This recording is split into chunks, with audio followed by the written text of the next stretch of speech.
Hola, hola, ¿cómo están? Bienvenidos a Tesis. Hola, Richard. ¿Cómo estás, Verónica? ¿Bien? Bien, contenta. Hoy tenemos un tema muy bueno, es el tema de las redes sociales.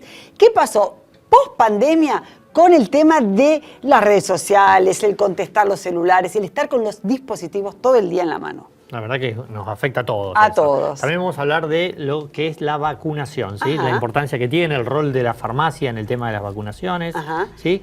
Y Tenés lindo color. ¿Anémico no estás? no sabemos. ¿Por qué no sabemos? Y porque para eso hay que tener realmente un diagnóstico. ¿Ah, sí? ¿Lo vamos a hablar hoy? Lo vamos a hablar hoy. Dale. Anemia. Buenísimo, dale, Bueno. arrancamos.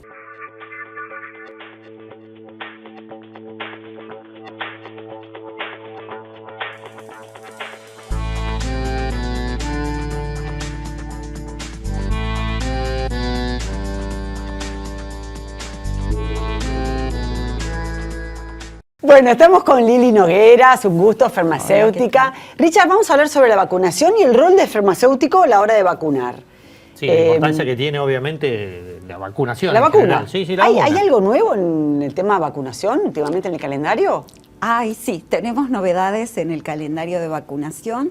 En la República Argentina, a partir de enero del 2022, se incorporó la segunda dosis para la vacuna contra la varicela. Ya teníamos indicado a los 15 meses la primera dosis de esta vacuna, que aseguraba esa primera dosis evitar los casos graves y las muertes por contraer varicela, pero que no terminaba de cortar la circulación de la transmisión. Entonces, con esta segunda dosis vamos a mejorar notablemente, va a disminuir la circulación del virus y los casos, porque si bien es una enfermedad asintomática, que no es una enfermedad de gran gravedad, puede complicarse, puede generar complicaciones que pueden después traer trastornos o aún en algunos casos graves desencadenar en la muerte de acuerdo a las características del huésped, de quien la padece. Así que bueno, estamos muy contentos, aunque ya existía esta posibilidad y existe esta posibilidad en el ámbito privado, en las farmacias, de poder acceder a esta segunda dosis. De hecho, la Confederación Farmacéutica Argentina lo recomendaba en su calendario para usos recomendados de acuerdo al registro de las vacunas, porque se sabía que era importante que existiese esta segunda dosis que finalmente llegó. ¿Y cuándo hay que dar la segunda dosis? En el refuerzo escolar, o sea, cuando los chicos en el ingreso escolar, cuando los chicos entre los 5 y los 6 años van a recibir también el refuerzo de la triple viral, de la triple bacteriana, de la vacuna Salk, allí ahora van a recibir la segunda dosis. Eso no indica que a consideración del pediatra y como indicación individual se pueda administrar antes. Pues te iba a decir, si los hermanitos, por ejemplo, o algún miembro de la familia tenía varicela, ¿puede suceder eso? Y otra pregunta, los adultos, especialmente los adultos mayores que están en contacto con los nietos que pueden tener varicela. Para vacunar contra varicela al adulto mayor, lo ideal es hacer una serología, saber si ya tuvo contacto o no con la enfermedad. Porque hay estadísticas que el 80-85% de aquel que refiere no haber tenido varicela, cuando se le hacen los estudios serológicos se comprueba que tuvo varicela o estuvo en contacto con el virus. Por ahí no tuvo, fue asintomático. Hoy en día, uno de los beneficios que nos dejó la COVID-19 es poder hablar de estos temas y que la gente nos entienda, que la comunidad nos entienda. Es decir, fueron por ahí asintomáticos o con síntomas muy leves y no registraron que habían padecido la enfermedad. Hablaste de recomendaciones que había desde la Confederación Farmacéutica, es decir, ¿qué son por fuera del calendario esas vacunas? A ver, a veces puede ser que la vacuna esté en el calendario, pero indicada para un grupo etario diferente. Puede ser de que esté indicada una dosis, como pasaba en este caso, pero es recomendable aplicar dos dosis para tener una mejor cobertura. Entonces, y también cuando están indicadas fundamentalmente, por ejemplo, la vacuna para la gripe, ya que estamos muy próximos o estamos en plena campaña de vacunación antigripal. La vacuna para la gripe en nuestro calendario nacional está indicado para los pequeños, los lactantes mayores a 6 meses, hasta los 2 años, y después para el adulto mayor de 65 años, para las embarazadas, para aquellas que recién han parido en el corto plazo después, que todo eso formando para los profesores, parte, la gente que está en contacto, todo eso, ¿no?, formando parte del calendario nacional de vacunación en forma de administración gratuita. Pero sí es recomendable que cualquier persona mayor de 6 meses pueda acceder a la vacunación contra la gripe. Hemos tenido años que por el aislamiento, el nicho de las enfermedades respiratorias lo ocupó fundamentalmente el SARS-CoV-2. Hoy en día ya vemos que está coexistiendo la circulación del virus que genera la COVID-19 junto con virus de la influenza. Entonces, es muy importante tener presente que en la farmacia de su barrio, en la farmacia que usted elige, en su farmacia de confianza, en el ámbito privado puede acceder a vacunarse. Que el farmacéutico está preparado, es el profesional de la salud que está preparado para realizar este tipo, no solamente de dispensa, sino realizar la administración de la vacuna, que las farmacias son centros sanitarios habilitados para tal fin y que también aquel que tiene cobertura por obra social o por prepaga puede acceder en las diferentes farmacias a esa cobertura. Yo no sabía que también Mirá qué dato importante, qué interesante, que te cubre todo tu obra social o tu prepaga, te la puede cubrir en la farmacia. Yo pensé que era en centros vacunatorios. No. En realidad, en las farmacias te va a cubrir de acuerdo al porcentaje de cobertura de tu obra social y prepaga. Pero ya un montón de obras sociales y de prepagas al adulto mayor de 65, ya aún en nuestras farmacias la está cubriendo con el 100%. Y ni hablar de lo que es la cobertura que brindamos las farmacias, el servicio farmacéutico de vacunación a los afiliados de PAMI y a los afiliados de las diferentes obras sociales provinciales, brindando la vacunación en forma gratuita para todos los afiliados que ya estará próxima a realizarse. Sí, para aclarar, es decir, los centros de vacunación no están habilitados para vender ninguna vacuna, porque son medicamentos y los medicamentos son de venta exclusiva en farmacia. Mira. Los centros de vacunación son de vacunación, lo que pasa que por ahí uno no va con la vacuna, uno se la da en el vacunatorio. Claro, y eso es lo que está, digamos, ahí no estaría muy legal esa situación. Un gris, mira. Entonces, aparte, perdón, me quedo más tranquila entonces si yo me vacuno en la farmacia. Por 100%, porque sé que no hay problema de contaminación, ni problema de cadena de frío, ni ningún tipo de problema. Estás en el lugar legítimo donde se dispensan los medicamentos. Claro. Las farmacias tienen gabinetes sanitarios habilitados por las diferentes autoridades de aplicación de las diferentes jurisdicciones y además nos hemos equipado, contamos con grupo electrógeno, con los elementos necesarios y la medicación necesaria si llegase a ocurrir una emergencia. Realmente el farmacéutico está preparado para actuar, es un vacunador. Nosotros nos felicitamos en el Día del Vacunador. Los farmacéuticos están preparados. Y una cosa muy importante que yo quería recordar. La vacuna que no está certificada, que yo no tengo el registro o no tengo el certificado de vacunación, no existe. Así que es importantísimo que las personas, los pacientes, conserven los papás, en el caso de los chiquitos, los carnés de vacunación. Hoy en día está el Registro Nacional Nominado de Vacunación y también a través de la Confederación Farmacéutica Argentina nosotros tenemos el registro para las personas que se vacunan. Sí, claro. Ya está. O sea que ustedes lo hacen online y en papel, en las dos. En las dos versiones. Entonces perfecto. Es importantísimo que se tenga constancia, o sea, que conozcamos que es necesario registrar y conservar el certificado de vacunación. Perfecto. Bueno, muchas gracias, Liliana. clarísimo. Muchas gracias. Gracias a ustedes. Vamos a Lili. Dale. Bueno, estamos con la doctora Andrea Rossi, hematóloga, ella, ¿cómo estás? Hola, Andrea. Muy bien. Bueno, vamos a hablar de anemia. Bueno, bárbaro. A ver, que nos cuentes en principio a ver qué es la anemia, qué es tener anemia, ¿no? ¿Qué es tener anemia? Anemia es una disminución principalmente de los glóbulos rojos. Los glóbulos rojos transportan una proteína que se llama hemoglobina y la hemoglobina transporta el oxígeno. Por lo tanto, cuando nos faltan los glóbulos rojos, nos falta hemoglobina, nos falta oxígeno, nos faltan fuerzas, nos falta un motor muy importante, ¿no es cierto? El combustible, digamos. El combustible, que es el oxígeno para los tejidos, ¿no? Por lo tanto, primero que es una patología muy frecuente, decíamos fuera de cámara, que es la más prevalente. ¿El estar anémico?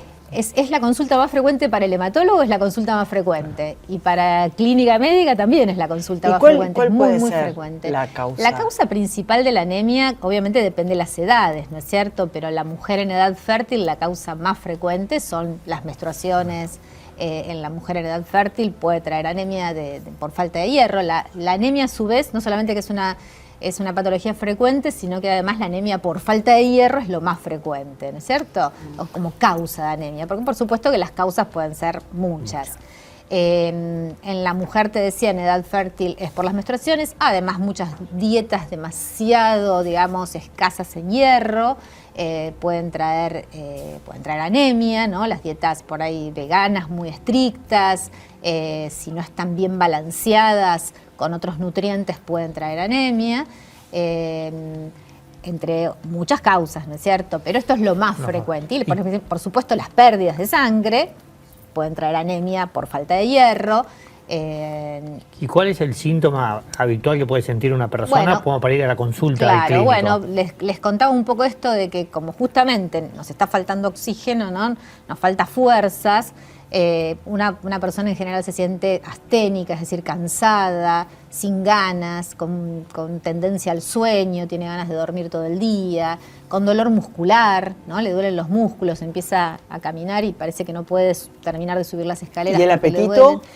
El apetito no necesariamente le va a modificar el apetito, ¿no es cierto? Pero sí esta cosa de porque uno dice, come poco, está anémica, típico, o está deprimida. Claro. Y a lo mejor el diagnóstico no tiene nada que ver con eso. Claro, no, digamos, que podría ser que esté anémica, digamos, porque esta falta de ganas de todo, justamente es uno de los síntomas principales de la anemia, apatía, ¿no es cierto? Es más, desde la psicología sería más una apatía, una bulia, que una anemia. Claro, sí, a veces se combinan las cosas, hay algo desde lo emocional y algo desde lo orgánico, ¿no es cierto? Pero principalmente es eso. Y por supuesto, en la Argentina además nosotros tenemos mucha ascendencia italiana, entonces justamente en Italia hay una anemia muy frecuente, se llama anemia del Mediterráneo, entonces justamente que se llama talasemia, el nombre científico, y esta anemia del Mediterráneo, talasemia, también es bastante frecuente en la Argentina. Entonces tenemos un grupo de pacientes que a veces pensamos, digamos, que son pacientes que es por falta de hierro, que es lo más frecuente, insisto, pero en realidad tienen talasemia,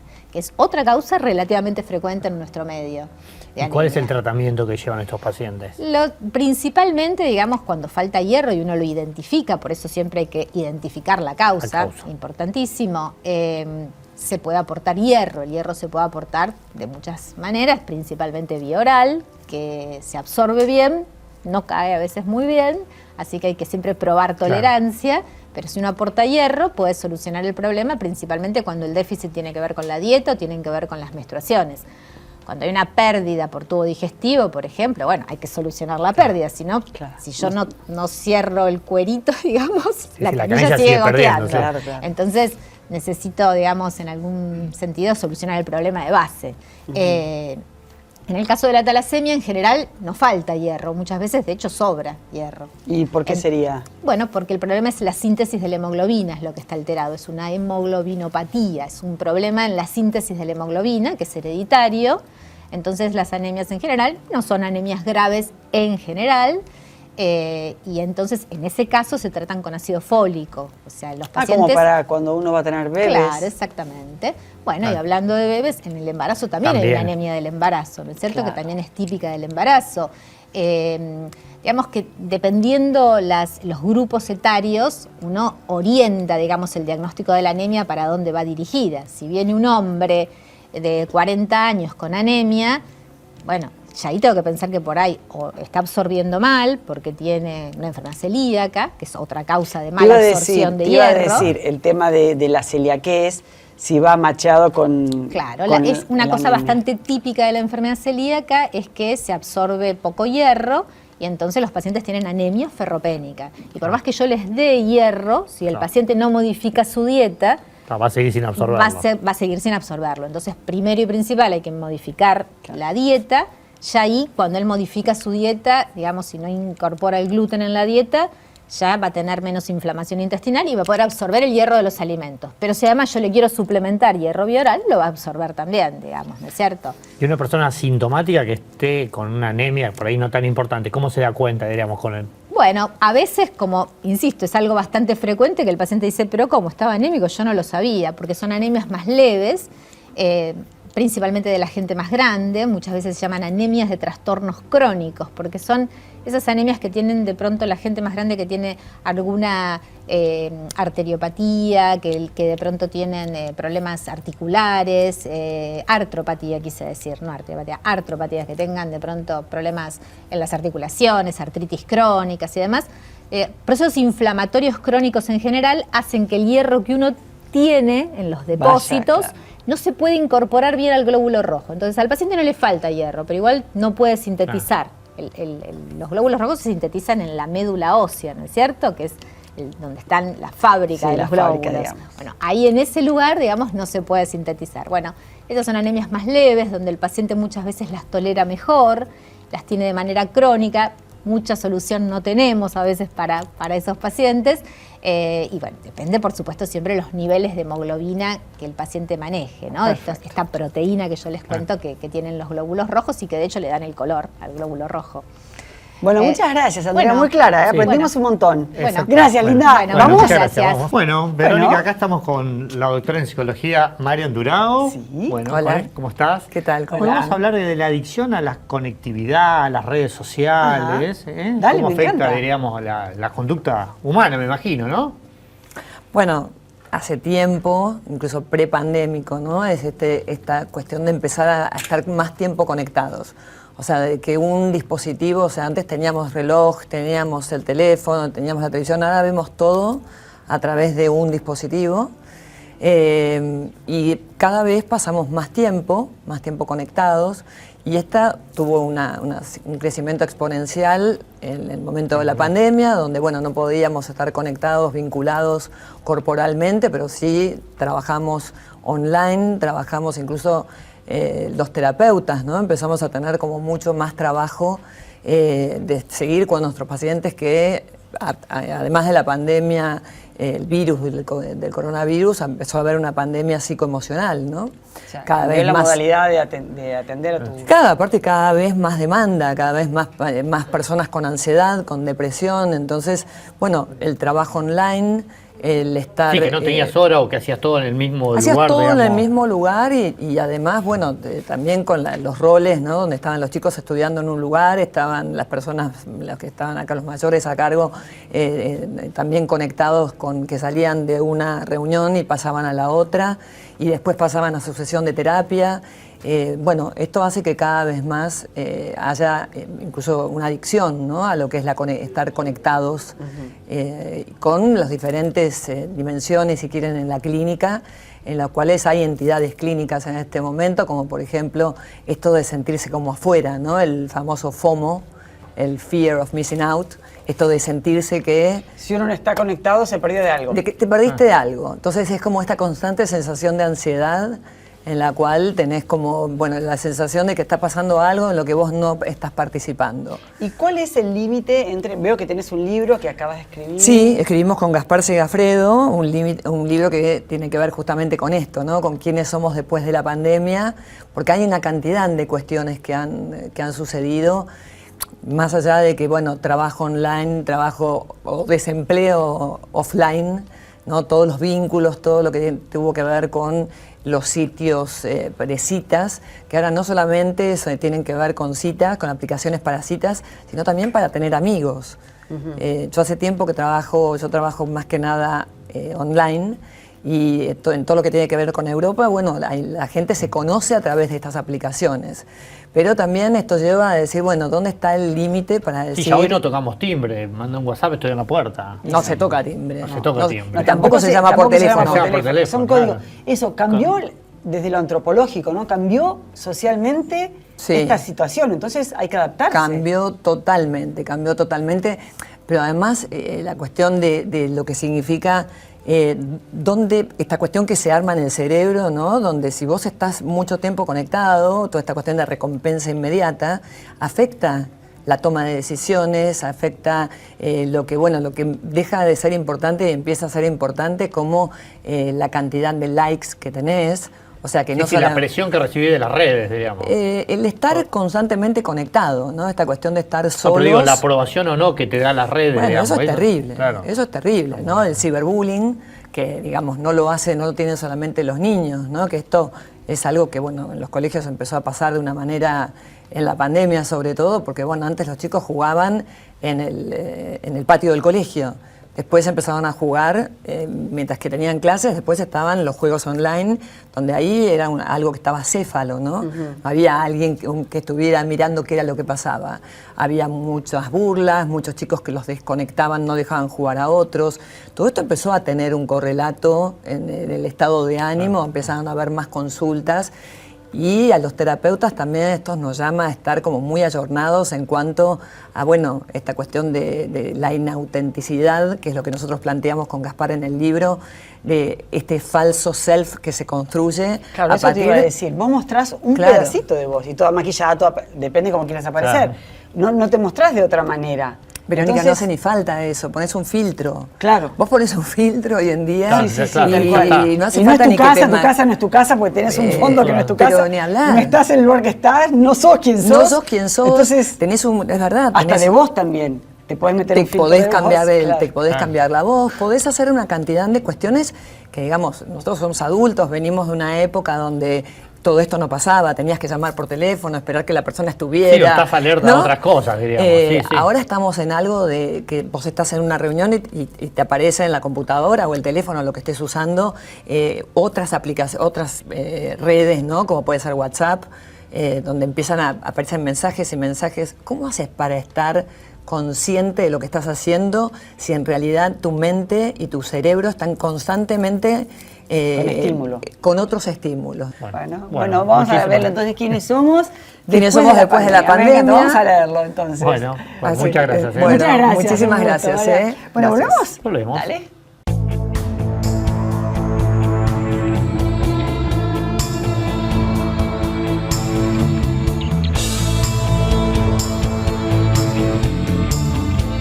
Simmons, descansá en primera clase. Bueno, estamos con Marlene Gómez. ¿Cómo estás, Marlene? Hola, Ricardo. Ella es ¿cómo nutricionista estás? y bueno, vamos a hablar hoy de los pacientes que tienen el colesterol alto y cómo debería ser su dieta, cómo podemos ayudarlos con la dieta para ayudarlos en su tratamiento, ¿no? Exactamente, sí, siempre asociamos el colesterol como que es algo malo. No comas esto porque te eleva el colesterol, pero en realidad el colesterol es una grasa necesaria para muchas funciones de nuestro cuerpo.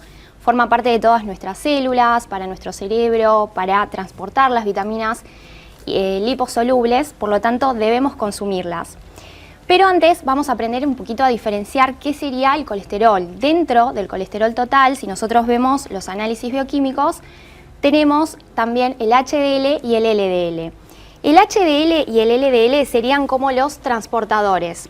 Eso lo que hacen es transportar las moléculas de grasa. Cuando nosotros tenemos un exceso, el hígado metaboliza esas grasas.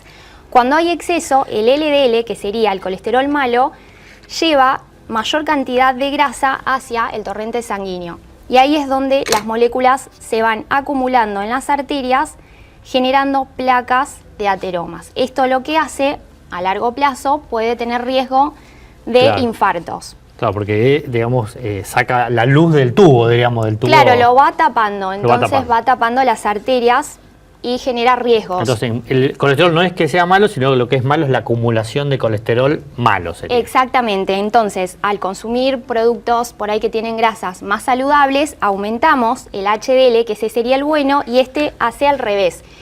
Lleva esta grasa que está acumulada al hígado para que se metabolice. Por lo tanto, cuanto más alto el HDL, mucho mejor. Generalmente son valores arriba de 50 miligramos por decilitro y el LDL, que es el malo, tiene que estar menor a 100. Por eso no tenemos que llevarnos tanto del colesterol total, sino prestar atención a esos dos. Claro, digamos, la diferencia que hay entre uno y el otro. Exactamente. Perfecto. Ahora bien, ¿qué debemos consumir para mejorar ese colesterol bueno? Por ejemplo, grasas saludables, omega 3, 6, 9, que lo encontramos en los pescados como salmón, atún, siempre pescado de mar. Palta también tiene un muy buen aporte de omega 3, 6, los frutos secos. ¿Qué alimentos evitar? Porque tienen bastante grasas saturadas. Por ejemplo, lo que serían las carnes, además de que cuando nosotros vemos esa grasita que le sacamos, tiene grasa intramuscular. Entonces preferir por ahí el pescado. Sí, más la carne no tan magra pollo. Y la carne. Exactamente. Pero más que nada lo que genera ese aumento son los carbohidratos refinados, donde los encontramos en productos de pastelería, en todo lo que son cereales, budines, galletitas, snacks. Muchas veces decimos no comas grasa, pero en realidad grasa sí necesitamos. ¿Esto qué tiene que ver con la energía? ¿Que es más rápida? Porque primero que tiene un exceso de azúcares y de grasas saturadas, lo cual en exceso genera un aumento de grasa, exactamente. Y aumentar el consumo también de frutas y verduras, porque estas tienen un componente que se llama fitoesteroles y eso evita que se acumule más colesterol en sangre.